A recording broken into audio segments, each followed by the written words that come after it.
கடந்ததை நினைத்து கலங்காதே, நடந்ததை மறந்துவிடு.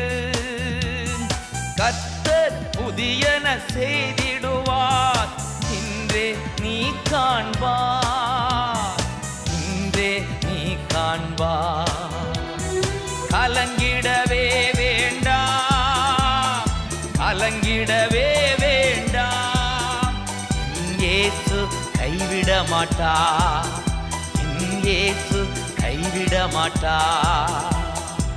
உங்கள் துக்கம் சந்தோஷமாய் மாறும், உங்கள் கவலைகள் கண்ணீர் எல்லாம் மறைந்துவிடும்.